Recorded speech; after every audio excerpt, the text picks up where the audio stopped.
Hello guys. Hello students, क्या हाल चाल है जी? बढ़िया।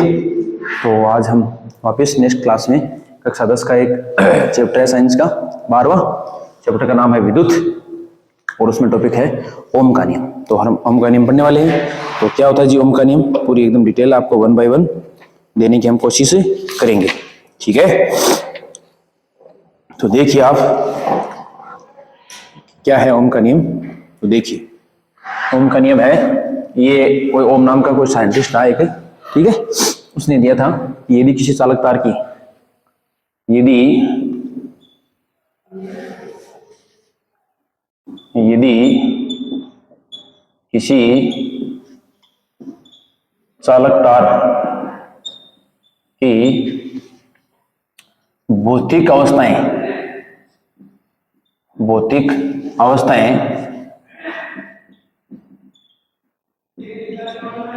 अपरिवर्तित रहें,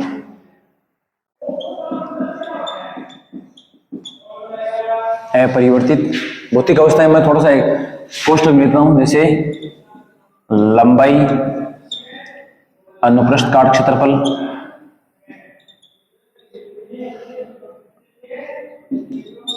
ये कट तो नहीं रहा है, वीडियो में देख लेता हूं एक मिनट में। नहीं कट रहा है, अभी तो नहीं कट रहा है। अनुप्रस्थ काट क्षेत्रफल, ठीक है, एंड ताप, ठीक है।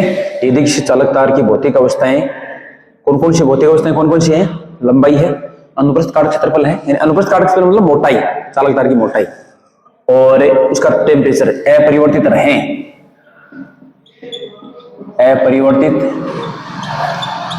रहे तो इस चालक तार के शिरों के मध्य लगाया गया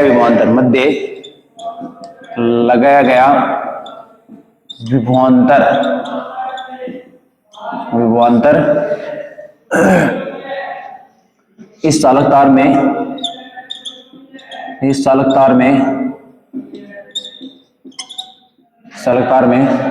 प्रवाहित धारा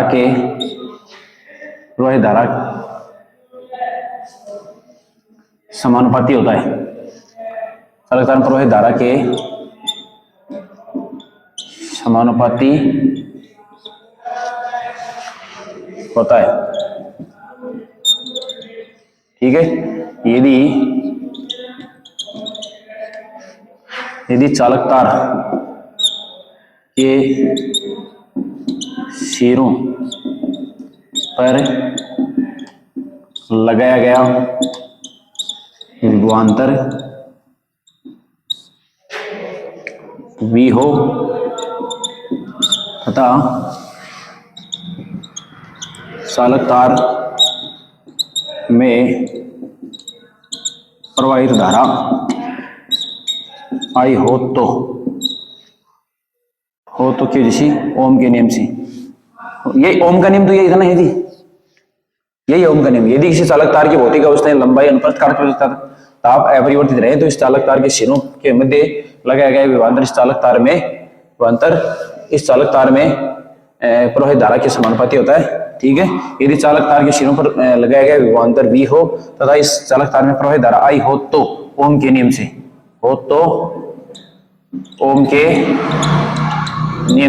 तो वो क्या होगा जी? V समानुपाती I, ठीक है।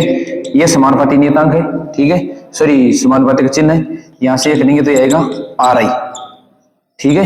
ये है आपका ओम का नियम। यहां R एक समानुपाती नियतांक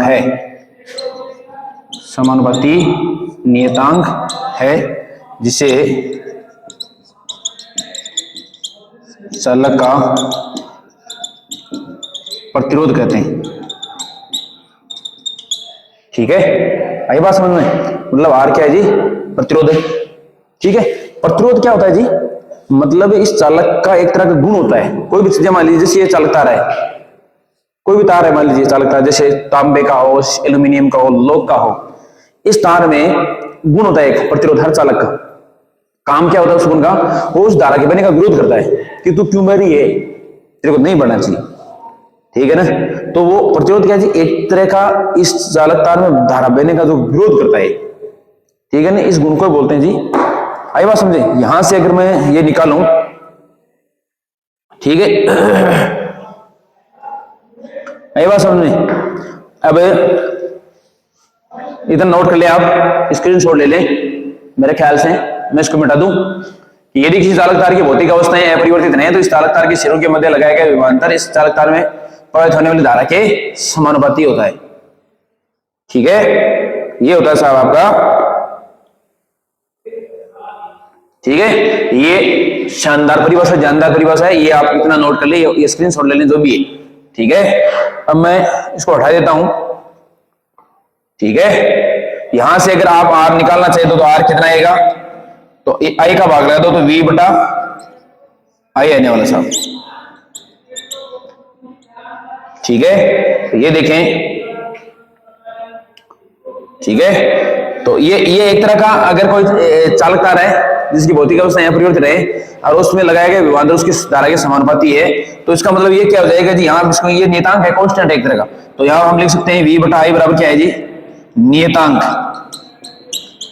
मतलब ये अगर ये तीनों चीजें कौन कौन सी, लंबाई, मोटाई और टेम्परेचर, अनुप्रस्थ काट मतलब मोटाई, लंबाई, मोटाई और ताप अगर नहीं बढ़ेगा, मतलब इसमें कोई चेंजेस नहीं होने वाला है, तो जितना आप इस चालक तार के सिरों के मध्य इसके मध्य विभवांतर लगा रहे हैं, ये लगाया गया विभवांतर इसमें बहने वाले धारा के समानुपाती है। मतलब जैसे जैसे आप विभवांतर बढ़ाएंगे वैसे वैसे धारा का मान भी बढ़ेगा, विभवांतर कम तो धारा का मान भी कम, ठीक है।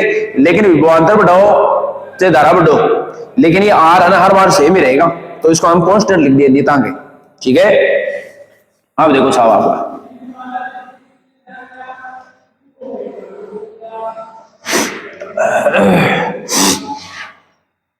ठीक है। तो देखिए यहां पर हमने क्या लिखा है कि आर बराबर क्या है जी, वी बटा आई। यहां पर ये क्या है जी, आर चालक का प्रतिरोध है, चालक का प्रतिरोध, ठीक है। और प्रतिरोध का ऐसा ही मात्रक, प्रतिरोध का ऐसा ही मात्रक क्या होता है जी, ओम होता है, ठीक है, ठीक है जी।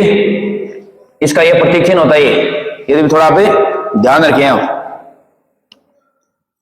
ठीक है। अब जाने आपको एक ओम की परिभाषा पूछ सकते हैं, तो देखिए, तो एक ओम की परिभाषा,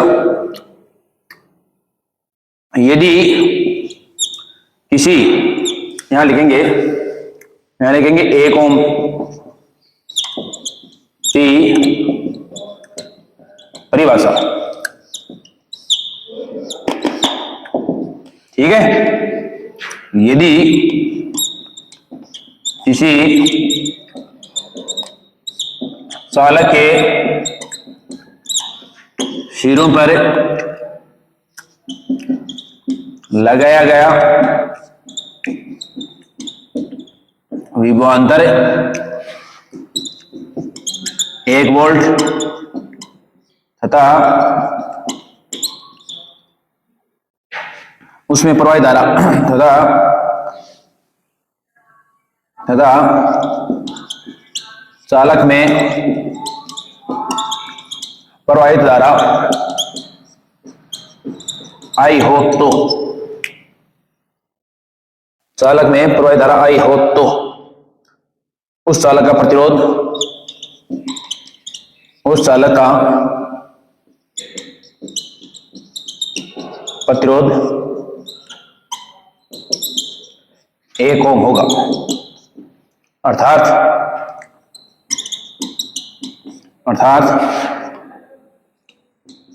1 ओम बराबर क्या आने वाला है, 1 वोल्ट बटा 1 एम्पियर, ठीक है।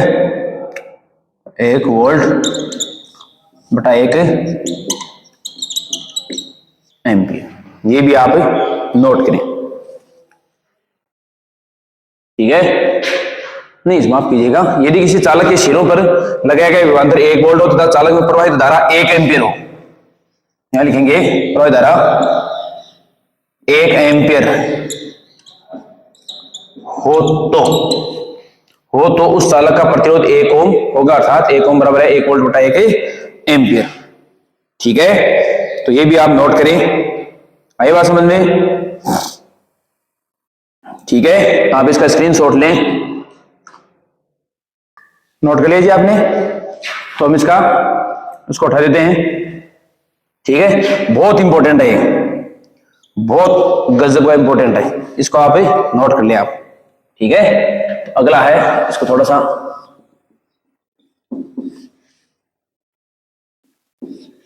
ठीक है। अब देखो,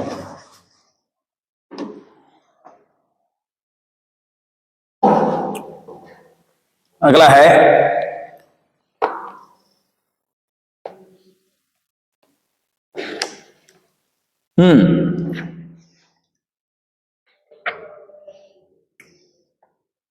देखिए,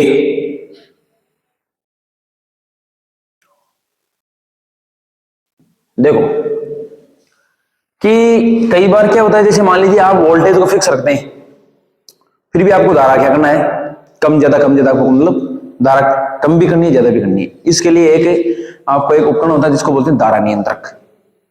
क्या बोलते हैं? धारा नियंत्रक बोलते हैं। यानी क्या, देखो यहां लिखेंगे वोल्टता के नियतमान पर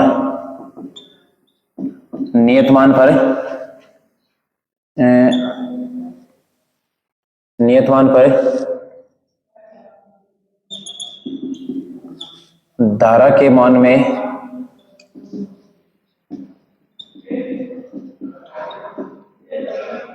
परिवर्तन, वोल्टता के नियत मान पर धारा के मान में परिवर्तन जिस उपकरण की सहायता से किया जाए, परिवर्तन यानी वोल्टेज को तो नियत रखना है और धारा के मान में परिवर्तन जिस युक्ति से किया जाता है उसे धारा नियंत्रक कहते हैं, उसे धारा नियंत्रक कहते हैं। इसको RH से लिखा जाता है जी, इसे मतलब धारा नियंत्रक को RH रियोस्टेट, ठीक है, ठीक है। मतलब इस टाइप में रहता है ये यूं, इसका प्रत्येक चिन्ह मैंने आपको बताया था,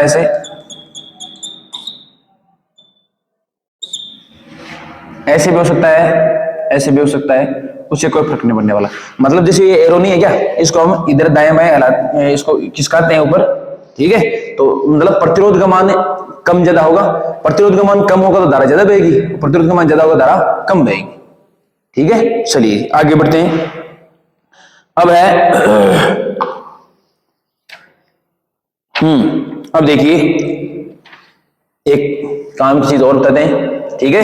ये धारा नियंत्रक का, इसको RS ले देते हैं, यही है धारा नियंत्रक, धारा नियंत्रक, ठीक है। ये लो साहब,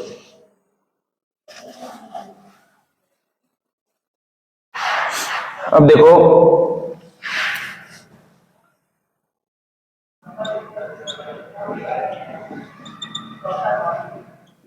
प्रतिरोध की निर्भरता,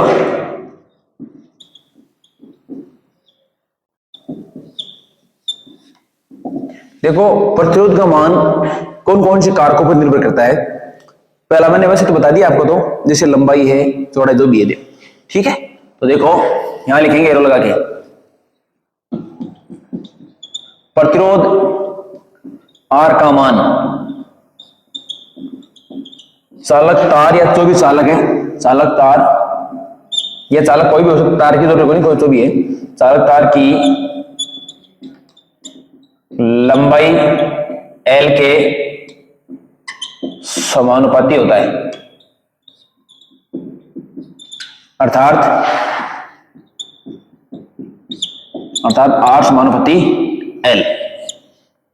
ठीक है, इसी प्रकार है कि प्रतिरोध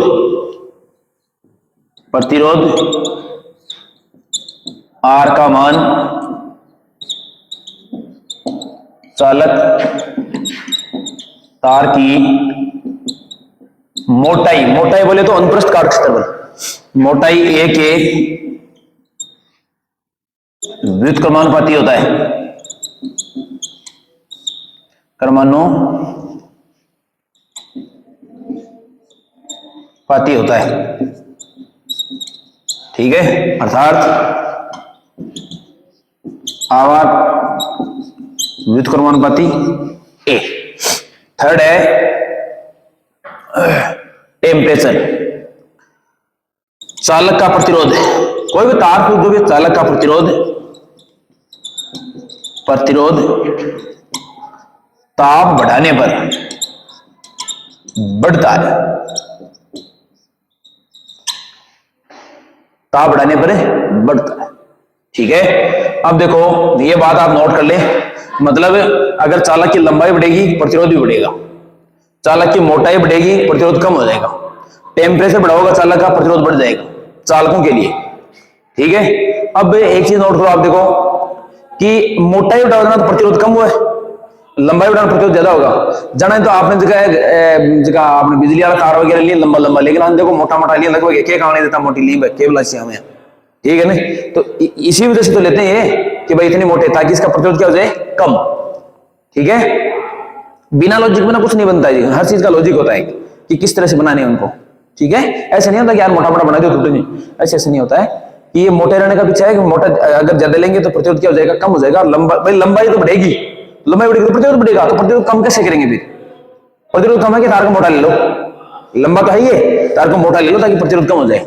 सर प्रतिरोध ज्यादा होगा तो क्या होगा, अगर प्रतिरोध ज्यादा होगा तो गर्म हो जाएगा तार, और तार मोटा होगा तो प्रतिरोध कम होगा तो तार गर्म नहीं होगा, और तार गर्म ज्यादा होगा तो ऊर्जा की हानि ज्यादा होगी, बिजली कम आएगी, घर पे कमजोर आएगी, डिम लाइट जिसको कमजोर बोलते हैं कि घर आज कमजोर आई, डिम लाइट आ रही है, क्योंकि लाइट तो गला में रहेगी, क्योंकि वो तार गर्म उस मार्ग पर ट्रांसफर की बिजली सेक्शन। ठीक है, तो ये है। अब इसको हम शॉर्ट में लिखेंगे कैसे, देखो इसके अलावा अगर आप चालकों का अगर मान लीजिए टेम्परेचर बढ़ा रहे हैं तो भी साहब ये प्रतिरोध बढ़ने वाला है। ठीक है, अब देखो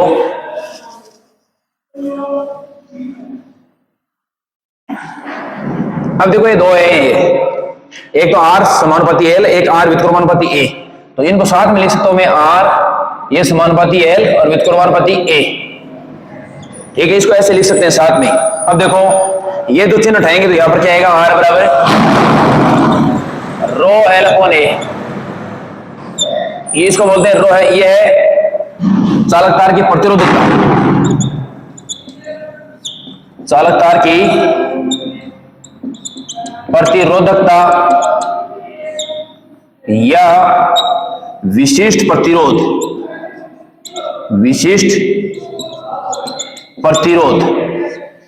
ठीक है, इसका ऐसा मात्रक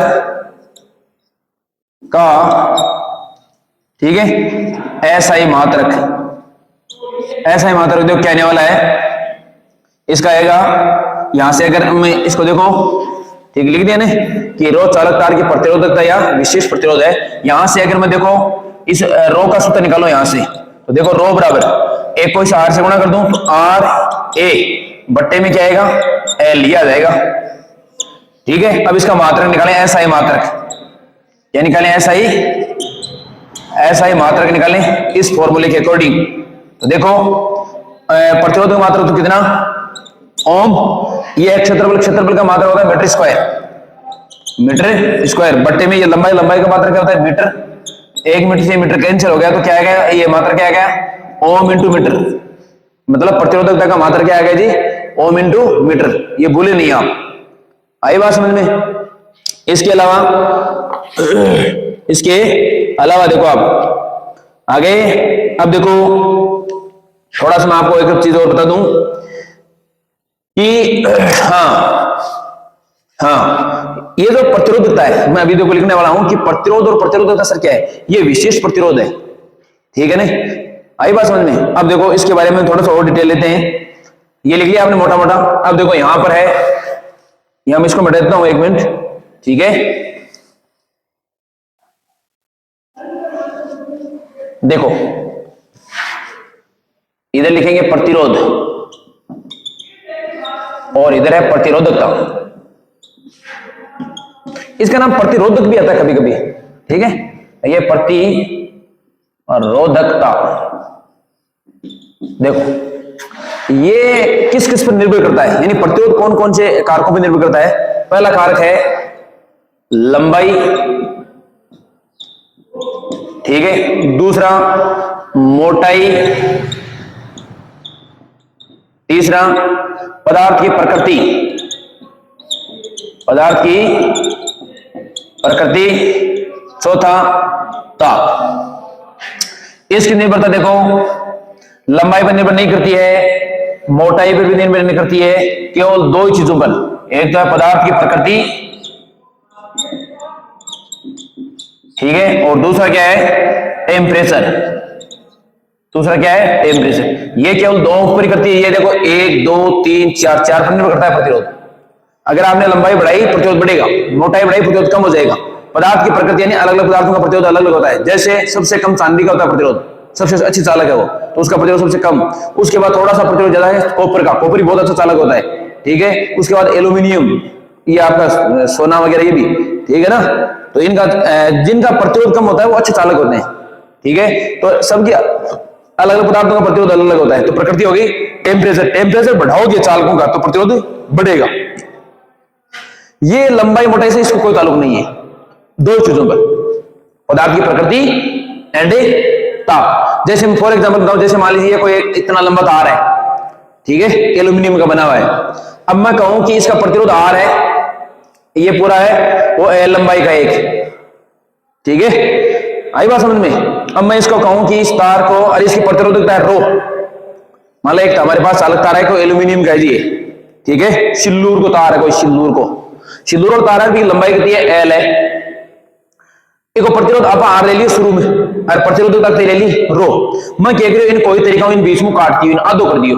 मतलब है ये तार ने मान लो एक तो कर दियो टुकड़ो और एक तो कर दियो, 2 टुकड़ा कर दिया बराबर बराबर, मतलब एक आगे L/2 और भी L/2 कर दिया ने।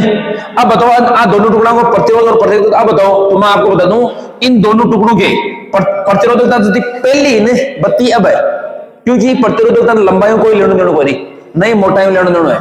अब बात है कि सर प्रतिरोध को तो सूत्र कहीं है, देखो प्रतिरोध को R बराबर ρ/L/A, मतलब लंबाई मोटाई तो छड़ी कोई दे भाई, तार जो तो मोटा है, मोटाई में कोई लेनो देनो कोई नहीं, क्योंकि मोटाई तो छेड़का नहीं करी, मतलब मोटो पहली जन बताया है, लेकिन लंबाई आधी घटी थी, मतलब लंबाई कितनी करती आधी। अब देखो सुनो मेरी बात, अब तो पहली हो, मतलब एक 2 टुकड़ा कर पाऊं पहले, तो अब टुकड़ा करे बाद में प्रतिरोध को R ले लेंगे, लंबाई ρ प्रतिरोधकता चेंज करनी होगी, क्योंकि आई लंबाई से कोई लेने देने को नहीं है प्रतिरोधकता, तो ρ रहेगी। फिर लंबाई कितनी होगी L/2 होगी, L। मोटाई के साथ कोई छड़का नहीं होनी, बात बत्ती रही। ओ देखो वो कैमन को वो तो आ रही है, अरे भाई आ रही है, तो देखो ρ/L/A दो, तो ये ρ/A की जगह क्या लिखा R बराबर क्या है R/2, मतलब प्रतिरोध पहले आधो को, प्रतिरोध पहले आधो को साहब, आई बात समझ में। ये को मतलब लंबा, अब जब मान लो सपोज करो तार है, देखो सपोज करो को व्यास है मोटाई की, सपोज करो को 5 सेंटीमीटर का है, अब मैं क्या करूं आधो कर दियो, व्यास क्या कर दियो आधो कर दियो, ठीक है। जब देखो सपोज करो पहली तार है ना, जो मान लो एक एग्जांपल और लूं, देखो जब कोई तो मोटा तार है अपना,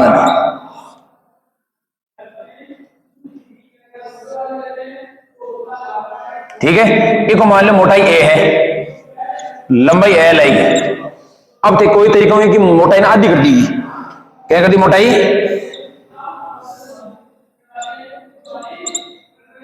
लेकिन लंबाई बती है,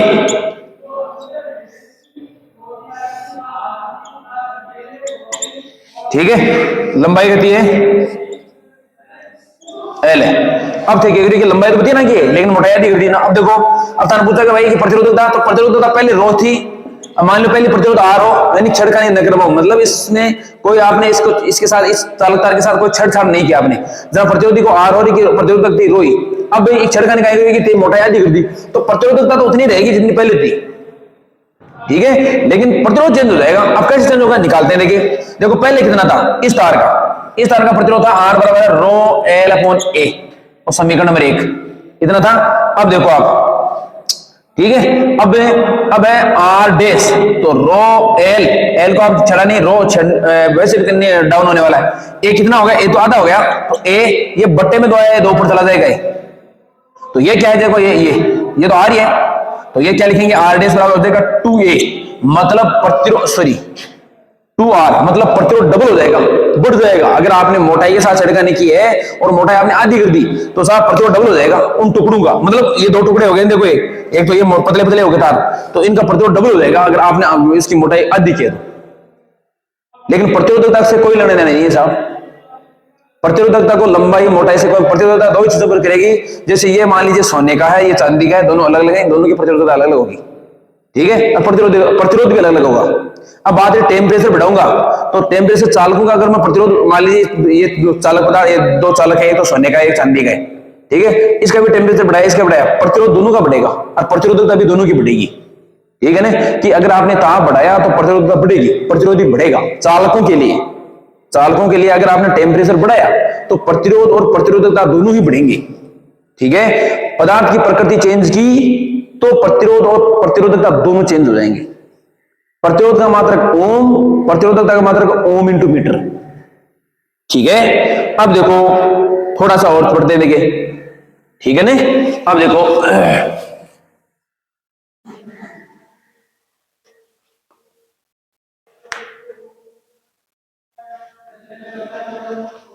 देखो देखो मैं आपको थोड़ा लिख देता हूं।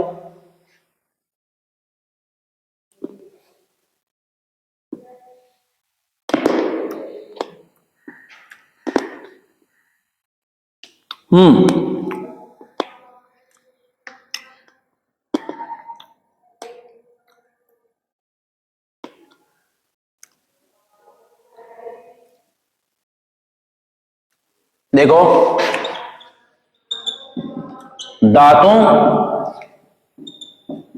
तथा मिश्र धातु,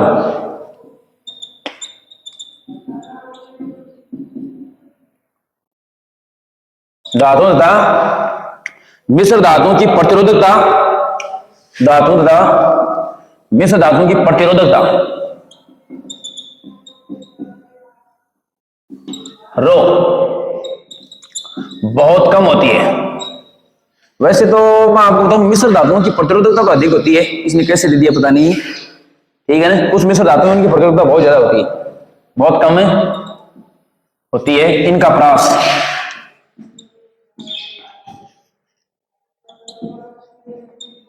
इनका प्रेशर, इनका प्रेशर दे रखा आपको 10 की पावर -8 ओम इंटू मीटर से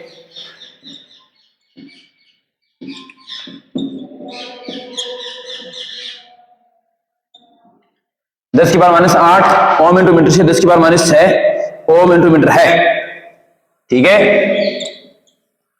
ठीक है जी। इसके अलावा ये विद्युत की अच्छी चालक भी होती हैं। कौन है?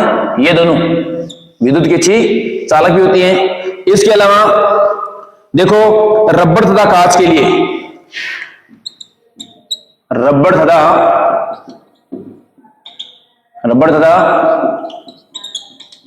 कांच के लिए, रबड़ तथा कांच के लिए प्रतिरोधकता के लिए रो का मान 10 की पावर 12 ओम इंटू मीटर से 10 की पावर 17 ओम इंटू मीटर तक होता है साहब, ठीक है। ये थोड़ा आप ध्यान रखें, आई बात समझ में। अब देखो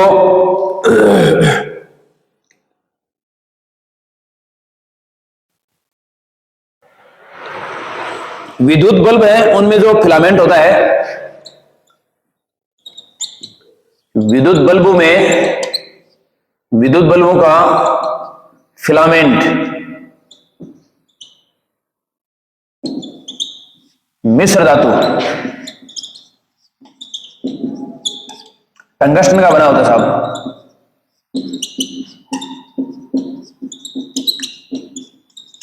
किसका बना होता है जी? फिलामेंट मिश्र धातु टंगस्टन का बना होता है साहब, ठीक है। और जो तार है एल्यूमिनियम है, कॉपर है, इनका विद्युत जो धारा प्रवाह में काम में लेते हैं इनको चालक तारों के रूप में, ठीक है। अब देखो आगे है, अब आगे है साहब आपका एक न्यूमेरिकल आ गया है। ये थोड़ा सी मोटी मोटी जानकारी है, ये थोड़ा आप ध्यान रखें इनको, ठीक है। न्यूमेरिकल करते हैं साहब। तो न्यूमेरिकल क्या है आपका? न्यूमेरिकल आपको दे रखा है 12.3, क्या दे रखा है जी? 12.3। देखो यह कह रहा है कि यदि किसी विद्युत बल्ब के तंतु का प्रतिरोध 1200 ओम है, तो देखो दिया है,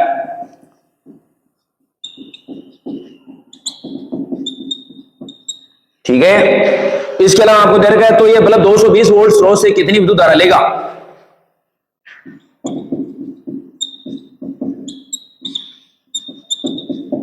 ठीक है, ये पहला पार्ट है इसका, ठीक है जी। ये कह रहा है कि कोई एक 12 कोई विद्युत बल्ब के तंतु यानी एक बल्ब के अंदर जो फिलामेंट स्प्रिंग सी रहती है, मान लो वो अपना बल्ब है, मान लो वो होल्डर है यहाँ, ठीक है, और वो लाग रहे यहाँ, ठीक है, ये साहब। और देखो अंदर यहाँ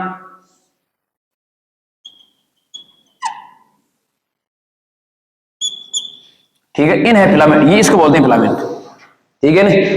इको प्रतिरोध है ना देखो 1200 ओम है, एक के अंदर 220 वोल्ट की अपन बिजली दिया, तो बताओ इन 220 वोल्ट की बिजली ना, तो बताओ वो बिजली बस कितना एम्पियर, तो अपन निकाल सकते। चूंकि हम जानते हैं कि चूंकि आई बराबर देखो देखो यहां से ओम के नियम से, चूंकि ओम के नियम से, ओम के नियम से, तो V बराबर क्या होता है? आर आई, दिस इंप्लाइज आई बराबर कैसे? V बटा आर। तो देखो आई V कितना 220, आर कितनी 1200, तो कटिंग कर देते हैं, देखो ये लो, ठीक है, ये 11, ये आपका 60, 11 बटे 60, तो ये आपका आ जाएगा, ठीक है, लगभग 0 या ये आएगा 0.18 एम्पियर। मतलब आप 60 का भाग 11 में देंगे तो कितना आएगा? 0.18 एम्पियर। इसको बोलते हैं, ये है आपका फिलामेंट, इसका है 1200 ओम, ठीक है, इसका है प्रतिरोध, ठीक है। अब अगला ये पहला पार्ट पूरा है अभी, सेकंड पार्ट देखो, मेरे ख्याल समझ में आ गया, ओम के नियम सीधा लगाओ फटाफट निकल जाएगा।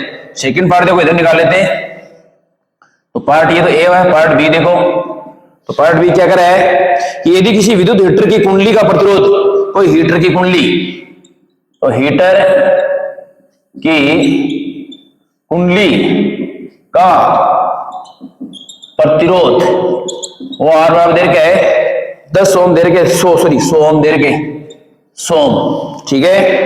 एक अलग तो यह है विद्युत हीटर 220 वोल्ट स्रोत से, तो वो ही है 220 वोल्ट। आई कितनी होगी निकालनी है, तो चूंकि हम जानते हैं कि आई बराबर कितना V बटे आर, ये कितना आपका 220 और आर आपका 100, तो देखो एक जीरो कैंसिल, एक के बाद पॉइंट लगा देंगे, तो आई बराबर कितना बनेगा 2.2 एम्पियर, ठीक है। मेरे ख्याल से ये भी बहुत आसान है, ये भी आंसर आपका, ठीक है, ये भी, यानी हीटर के अंदर 2.2 एम्पियर बेसी, और जो था बल्ब है भी के अंदर मात्र 0.18 एम्पियर धारा बहली साहब, ठीक है। अब अगला तरह एक उदाहरण नंबर है चौथो, कंटिन्यू उदाहरण नहीं है तरह चौथो, पांचों और छठों, ठीक है ना, शनि करवा दूं मैं दड़ा दड़ी, आई बात समझ में, यानी स्क्रीन शॉट ले लेते, ठीक है, स्क्रीन शॉट ले लीजिए, आई बात समझ। अब देखो एक तो और कोई नहीं अगर या तो है ना, लेकिन देखो क्लास 3 श्याम, ठीक है, नेक्स्ट क्लास में वो एक एग्जाम्पल ये 4, 5, 6 उदाहरण हो रही कंटिन्यू बन करवा दीजिए, ठीक है। ये थ्योरी जैसा तैयार कर लीजिए, न्यूमेरिकल हल करने हैं आपको बढ़िया से, तो थ्योरी नुआ पर सूत्र वगैरह हमने छोटा छोटा सारा क्या न्यूमेरिकल छोटे छोटे हैं, तो लेकिन अंत नुआ पर तैयार कर लीजिएगा, बहुत आसान है। तो मैं सारा करवा दी हूँ, समझने की कोशिश करो, अगर नहीं समझ में आ रहा है तो कमेंट में बता दीजिए सर ये टॉपिक के बारे में समझ में नहीं, तो अगली क्लास में उसको वापस करवा दिया जाएगा, ठीक है।